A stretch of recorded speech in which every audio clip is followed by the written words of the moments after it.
نگاہ عشق و مستی میں وہی اول وہی آخر، وہی قرآن وہی فرقان وہی یاسین وہی طٰہٰ۔ حضور اکرم سرکار دو عالم فخر دو جہاں حضرت محمد مصطفیٰ صلی اللہ علیہ وسلم 20 اپریل 571 عیسوی کو مکۃ المکرمہ میں قبیلہ قریش میں حضرت عبداللہ رضی اللہ عنہ کے گھر میں پیدا ہوئے۔ آپ کی والدہ کا نام سیدہ آمنہ اور والد کا نام سیدنا عبداللہ رضی اللہ تعالیٰ عنہ تھا۔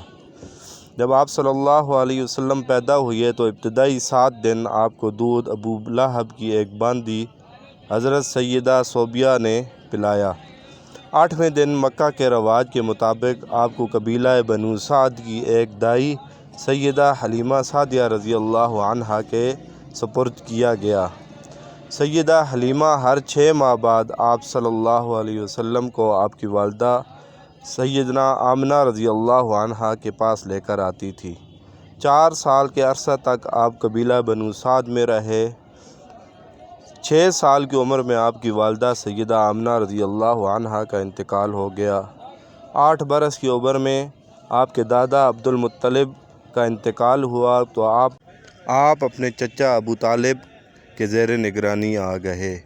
12 سال کی عمر میں آپ صلی اللہ علیہ وسلم نے اپنے چچا کے ساتھ بصرہ اور شام کے تجارتی سفر کیے۔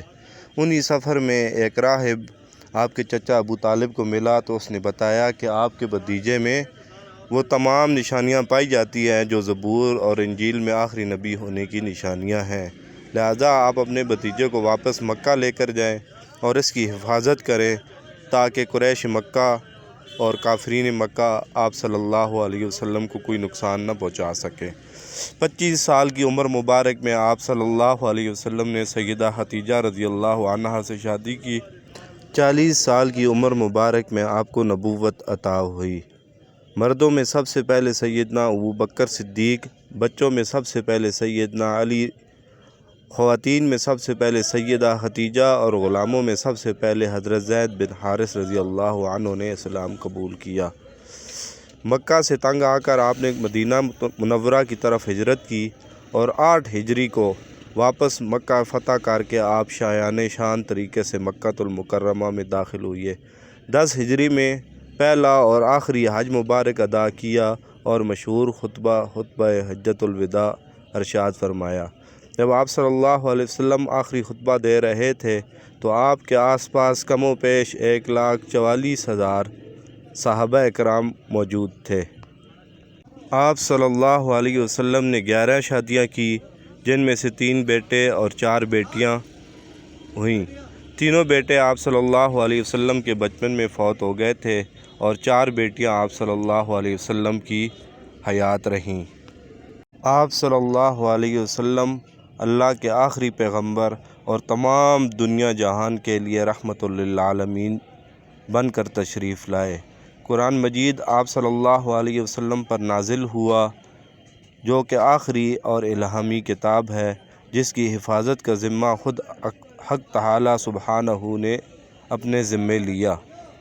تعریف حسن محمد سے تو خود خدا بھی نہ رہ سکا، تعریف حسن محمد سے تو خود خدا بھی نہ رہ سکا، آپ کی تعریف میں سارا قرآن لکھ دیا۔ حضرت محمد صلی اللہ علیہ وسلم کو قرآن مجید میں طٰہٰ، یاسین، مزمل، مدثر کے خوبصورت القابات سے نوازا گیا۔ آپ صلی اللہ علیہ وسلم نور مجسم، سراپا اخلاص، پیکر مجسم اخلاق اور سراپا نور و ہدایت تھے۔ آپ صلی اللہ علیہ وسلم کا اخلاق اور طرز کلام اس اعلیٰ درجے کا تھا کہ قرآن مجید میں حق سبحانہ و تعالیٰ فرماتے ہیں لَقَدْ كَانَ لَكُمْ فِي رَسُولِ اللَّهِ أُسْوَةٌ حَسَنَةٌ۔ حضرت محمد صلی اللہ علیہ وسلم سرکار دو جہاں 12 جون 632 عیسوی کو اس دنیا سے پردہ فرما گئے۔ حضور اکرم صلی اللہ علیہ وسلم کی ذات مبارک پر ہمارے ماں باپ، ہماری اولاد، ہماری جان قربان۔ میرے قلب کو بھی نصیب ہو تیری ذات سے وہی نسبتیں، وہ جو عظمتیں تھی اویس کی وہ جو رابطے تھے بلال کے۔ آمین۔